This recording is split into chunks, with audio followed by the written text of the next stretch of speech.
Horror कहानियां थी। रहस्यमयी गर्भ। 60 वर्ष की उर्मिला शहर के बाहरी हिस्से में अपने छोटे से घर में अकेली रहा करती थी। एक रात शहर में बहुत जोर का तूफान आया। जोर जोर से हवाएं और आंधी तूफान के साथ तेज बारिश होने लगी। उन आवाजों को सुनकर कोई भी घबरा जाता, लेकिन उर्मिला घर के सारे खिड़की दरवाजे बंद कर गहरी नींद में सो रही थी। रात के लगभग 12 बजे होंगे कि किसी ने उर्मिला के घर का दरवाजा खटखटाया। दरवाजे के खटखटाने की आवाज सुनकर उर्मिला की नींद खुलती है। आखिर इतनी रात को कौन आया होगा? उर्मिला जाकर दरवाजा खोलती है तो सामने लगभग 26 साल की बेहद सुंदर लड़की को खड़ा देख हैरान रह जाती है। कौन हो बेटा? और इतनी रात को इतने भयंकर तूफान में कहाँ भटक रही हो? चाची, आपने मुझे पहचाना नहीं? मैं आपकी दूर की रिश्तेदार शालिनी। अरे हाँ, बचपन में तुझे देखा था। इतनी जवान हो गई है, कैसे पहचान में आती? लेकिन तू यहाँ क्या कर रही है, और वो भी ऐसी अंधेरी तूफान भरी रात में? उर्मिला की बात सुनते ही शालिनी की आंखों से आंसू बहने लगे। वो फूट फूट कर रोने लगी। ये देखकर उर्मिला को कुछ समझ में नहीं आया और उसने शालिनी का हाथ पकड़कर घर के अंदर आने के लिए कहा। जैसे ही शालिनी घर के अंदर रोशनी में आई, उर्मिला की नजर उसके पेट की तरफ गई, जिसे देखकर ये साफ पता चल रहा था कि वो प्रेग्नेंट है। अरे, तू तो पेट से है। ऐसी हालत में इतने भयंकर तूफान में आधी रात को बाहर भटक रही है। आखिर बात क्या है बेटा? मुझे सब कुछ साफ साफ बता। क्या बताऊं चाची, ये सब जिसकी वजह से हुआ है उसके बारे में बताने में भी मुझे शर्म आती है। मैंने घर वालों की मर्जी के खिलाफ जाकर एक लड़के से शादी कर ली थी, पर वो शादी के 1 महीने बाद ही मुझे छोड़कर चला गया। छोड़कर चला गया का क्या मतलब? क्या उसके साथ कोई हादसा हो गया? नहीं, उसे कोई दूसरे लड़के पसंद आ गई और मेरी प्रेगनेंसी की खबर सुनते ही उसने मुझे बेसहारा छोड़ दिया। उसके बाद मैं अपने घर गई, लेकिन माँ पापा ने मुझे घर में कदम तक नहीं रखने दिया। तभी मुझे आपकी याद आई। कोई बात नहीं, कोई बात नहीं। तुमने यहाँ आकर अच्छा ही किया। एक काम करो, तुम आराम करो। वैसे भी ऐसी हालत में इतना घूमना फिरना और इस तरह आधी रात को बाहर भटकना ठीक नहीं होता। प्रेग्नेंट औरत को आधी रात को घर से बाहर नहीं निकलना चाहिए। बुरी आत्माएं उस पर अपना असर दिखा सकती है। और इतना कहकर उर्मिला ने शालिनी को एक दूसरे कमरे में जाकर आराम करने के लिए कहा। लेकिन जैसे ही शालिनी अपने कमरे में जाने लगी, अचानक से उर्मिला ने उसे रोक लिया। एक बात बताओ बेटा, तुम्हारा कौन सा महीना चल रहा है? पेट देखकर तो लगता है कि लगभग 6 महीने पूरे हो गए होंगे। उर्मिला की बात सुनकर शालिनी के होठों पर मुस्कुराहट आ गई। चाची जी, अभी सिर्फ 1 ही महीना हुआ है। शालिनी की बात सुन उर्मिला दंग रह गई। उसे समझ में नहीं आ रहा था कि प्रेगनेंसी के पहले ही महीने में शालिनी की हालत ऐसी क्यों थी। लेकिन फिर उसने बात को नजरअंदाज कर शालिनी को आराम करने के लिए कहा और खुद भी कमरे में जाकर सो गई। अभी कुछ ही घंटे बीते थे कि अचानक से एक बच्चे की बड़े ही अजीबोगरीब बेढंगे तरीके से रोने की आवाजें उर्मिला के घर में गूंजने लगी। उन आवाजों को सुनकर उर्मिला की नींद फिर से खुलती है। ये अचानक बच्चे के रोने की आवाज कहां से आने लगी? उसने उठकर चारों तरफ देखा, पर वहां उसे कोई नजर नहीं आया। उर्मिला घबराते हुए शालिनी के कमरे में गई तो वहां उसे कमरे की दीवार पर एक बेहद खौफनाक साया नजर आया, जिसे देखकर उर्मिला बुरी तरह से घबरा गई। आखिर ये सब क्या हो रहा है? शालिनी, शालिनी उठो! उसने जोर जोर से आवाज देकर शालिनी को जगाने की कोशिश की, लेकिन ऐसा लग रहा था जैसे उसकी आवाज शालिनी तक पहुंच नहीं रही थी। कमरे की दीवार पर एक बहुत बड़ा और बेहद डरावने दिखने वाले इंसान का साया और एक बच्चे के अजीबोगरीब ढंग से रोने और चीखने की आवाजें अब उर्मिला को ज्यादा डराने लगी थी। उर्मिला को शालिनी की चिंता सताने लगी और उसने पूरी ताकत के साथ चीख कर शालिनी को आवाज लगाई, शालिनी! तभी अचानक सब कुछ एकदम पहले जैसा हो जाता है और उर्मिला की आवाज सुनकर शालिनी की नींद खुलती है। क्या हुआ चाची? आप इतनी तेज क्यों चिल्ला रही हैं? आप ठीक तो है ना? अभी मैंने तुम्हारे कमरे में कुछ अजीब सा देखा। तुम ठीक हो ना शालिनी? मुझे यहाँ एक बच्चे के रोने की आवाजें आ रही थी। लगता है आपको मेरी कुछ ज्यादा ही चिंता हो गई है। आपने मेरी प्रेगनेंसी के बारे में कुछ ज्यादा ही सोच लिया होगा। मैं एकदम ठीक हूँ, आप आराम से सो जाइए। इतना कहकर शालिनी ने उर्मिला को फिर से अपने कमरे में जाने के लिए कहा और खुद भी जाकर सो गई। पर अब उर्मिला की आंखों से नींद गायब हो चुकी थी। अगली सुबह जब शालिनी उठी तो वो सीधा उर्मिला के पास आई। गुड मॉर्निंग चाची। तभी अचानक उर्मिला की नजर शालिनी के पेट पर पड़ती है, जिस पर नीले रंग से एक अजीब सी आकृति नजर आ रही थी। शालिनी, ये तुम्हारे पेट को क्या हुआ? मैंने इतनी औरतों को देखा है, ऐसा तो किसी के साथ नहीं होता। शालिनी ने जैसे ही अपने पेट की तरफ देखा तो उसे वहां कुछ भी नजर नहीं आया। चाची कुछ भी तो नहीं है, सब कुछ एकदम नॉर्मल है। आपको क्या अजीब लग रहा है? इससे पहले कि उर्मिला उसके सवाल का कोई जवाब देती, अचानक से शालिनी के पेट में जोर जोर से दर्द होने लगा। वो बुरी तरह दर्द से तड़पने लगी। चाची, चाची। ये सब देखकर उर्मिला बहुत घबरा गई। उसने धीरे धीरे शालिनी के पेट को सहलाना शुरू किया, लेकिन शालिनी का दर्द कम नहीं हुआ। उर्मिला जाकर रसोई से पानी का गिलास लेकर आई और शालिनी को पानी पिलाने की कोशिश करने लगी। ले बेटा, पानी पी ले, तुझे आराम मिलेगा। ले ले। नहीं चाची, मुझे बहुत तेज दर्द हो रहा है। अरे थोड़ा पी ले बेटा। जैसे ही उर्मिला ने शालिनी को पानी पिलाया, उसने देखा कि गिलास में बचा पानी का रंग नीला पड़ गया और शालिनी की आंखें अजीब हो गई। उसके पेट पर बच्चे का एक डरावना चेहरा नजर आने लगा। ये सब देखकर उर्मिला की डर से हालत खराब होने लगी, पर तभी शालिनी का दर्द ठीक हो गया। बेटी, अभी तुम्हारा दर्द ठीक है तो ऐसा करो, तुम थोड़ी देर आराम कर लो। शालिनी को आराम करने के लिए कहकर उर्मिला तेज कदमों से चलकर घर से बाहर निकल जाती है और पास ही रहने वाली एक औरत कालिंदी के पास पहुंचती है।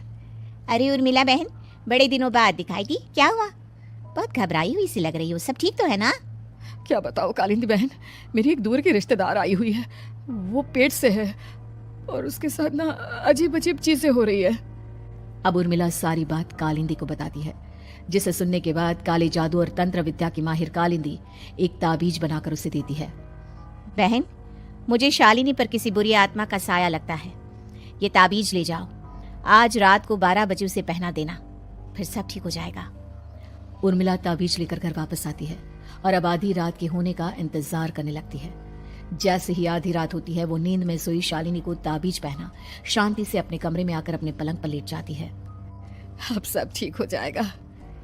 ये सोचकर उर्मिला शांति की एक सांस ही लेती है कि तभी अचानक उसकी आंखों के सामने कुछ ऐसा आता है जिसे देखकर उर्मिला डर से चीखने लगती है। तुम कौन हो? कौन हो तुम? जाओ यहाँ से, जाओ जाओ यहाँ से। तभी उर्मिला की एक जोरदार दर्द भरी डरावनी चीख वहां पर गूंज गई। उर्मिला की आंखों के सामने एक बच्चा खड़ा हुआ था, जिसका पूरा शरीर किसी बूढ़े की तरह नजर आता था, लेकिन मुंह किसी नवजात बच्चे की तरह था। उसकी आंखें गुस्से से लाल थी और वो घूर घूर कर उर्मिला की तरफ देखा जा रहा था। कौन हो तुम? कौन हो? उर्मिला के चीखते ही वो बच्चा जोर जोर से रोने लगा।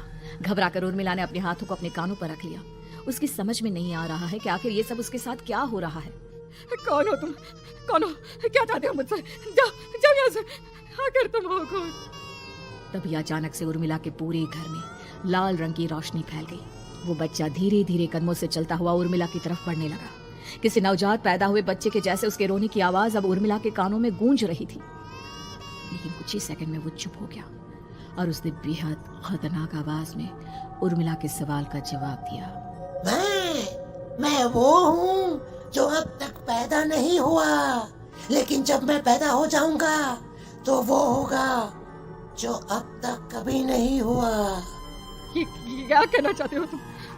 ऐसा क्या हुआ जो अब तक नहीं हुआ? तबाही होगी, तबाही। सब कुछ खत्म हो जाएगा और ये जो लड़की मुझे जन्म देने वाली है, मैं उसका खून पी जाऊंगा, सारा खून। उस बच्चे की बात सुनते ही उर्मिला बुरी तरह घबरा गई।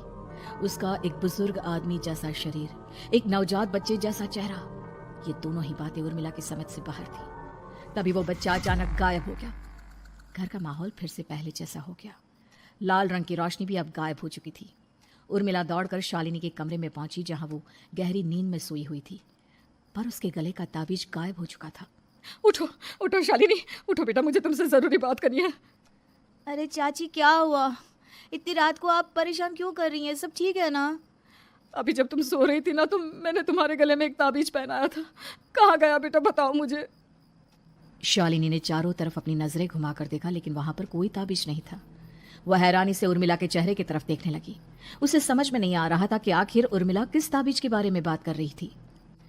नहीं चाची, यहाँ कोई ताबीज नहीं है। लगता है आपने कोई बुरा सपना देखा है।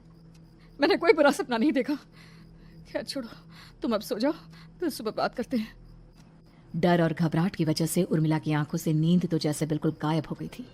अगली सुबह उर्मिला बिना कोई देर किए गांव के बाहर एक छोटी सी झोपड़ी में रहने वाले बूढ़े पंडित के पास पहुंची। पंडित जी, मेरी मदद कीजिए। अरे आओ आओ उर्मिला, क्या हुआ? सब ठीक तो है ना? क्या बताओ पंडित जी, बहुत बड़ी मुसीबत है। मेरी दूर की एक रिश्तेदार लड़की पेट से है और उसके साथ बहुत डरावनी चीजें हो रही है। कल रात को तो एक अजीब सा दिखने वाला बच्चा मेरी आंखों के सामने आकर खड़ा हो गया था। ये तुम क्या कह रही हो? मुझे साफ साफ बताओ कि आखिर तुमने क्या देखा? उर्मिला ने अपने साथ हुई बीती रात की पूरी घटना पंडित जी को बताई, जिसे सुन पंडित जी के माथे पर चिंता की लकीरें उभर आई। अनर्थ होने वाला है, अनर्थ। बरसों पहले भी उस हैवान ने एक लड़की के पेट से जन्म लिया था और उसके बाद उस शहर को पूरी तरह से तबाह कर दिया। कैसी विपदा पंडित जी, कैसी बात कर रहे हैं आप? बताइए मुझे, और इसका उपाय क्या है? इसका उपाय तो है, लेकिन बहुत कठिन है। हो सकता है कि उस उपाय को करने के दौरान तुम्हारी जान भी चली जाए। मुझे मेरी जान की कोई परवाह नहीं, पर आप जिस तबाही के बारे में बात कर रहे हैं, बस वो नहीं होनी चाहिए। लाखों लोगों की जान बचाने के लिए मैं कुछ भी करूंगी। तो ठीक है, मेरी बात ध्यान से सुनो। बरसों पहले एक भयानक तांत्रिक ने अपनी तंत्र क्रिया के जरिए एक मासूम लड़की के साथ रिश्ता बनाकर उसके पेट से जन्म लिया था। इस तरह से वो अपने जैसे लोगों की संख्या इस दुनिया में बढ़ाना चाहता था। आपके कहने का मतलब है कि शालिनी के पेट से भी उस शैतान को जन्म लेना है, इसलिए उसने उसके साथ ये सब किया है। ठीक पहचाना तुमने। अब मैं तुम्हें एक ऐसा सिंदूर दूंगा जिसे तुम्हें ले जाकर उस लड़की के पेट पर लगाना होगा। क्या ऐसा करने से सब कुछ ठीक हो जाएगा? नहीं उर्मिला, ये सब इतना आसान नहीं। उस लड़की के पेट पर सिंदूर लगाने के बाद तुम्हें उसका पेट काटकर उस हैवान को बाहर निकालना होगा। नहीं पंडित जी, मैं ये सब नहीं कर सकती। मैं भला एक जिंदा लड़की के पेट को अपने हाथों से कैसे काट सकती हूँ? अगर तुमने ऐसा नहीं किया तो कुछ ही दिनों में वो हैवान उस लड़की के शरीर से जन्म लेगा और उसके शरीर के सारे खून को पीकर अपनी ताकत को बढ़ाएगा। उसके बाद वो धीरे धीरे इस पूरे शहर को तबाह कर देगा। यहाँ पर कोई जिंदा नहीं बचेगा। लेकिन अगर मैं उसके पेट को काट दूंगी तो क्या वो जिंदा बच पाएगी? अगर शालिनी को कुछ हो गया तो, अगर उसकी मृत्यु हो गई तो? ऐसा कुछ नहीं होगा उर्मिला, तुम्हें अपने मन को पक्का करके ये काम करना ही होगा। सिंदूर लेने के बाद उर्मिला झोपड़ी से बाहर निकलने ही वाली थी कि तभी पंडित जी ने उसे पीछे से आवाज देकर रोका। उर्मिला, उस लड़की का पेट काटकर हैवान को बाहर निकालना ही काफी नहीं होगा।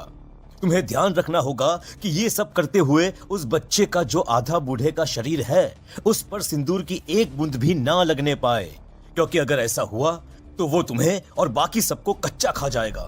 पंडित जी की बात सुन उर्मिला की आंखें फटी रह गई और उसके शरीर में डर की लहर दौड़ गई। फिर भी उसने हिम्मत की।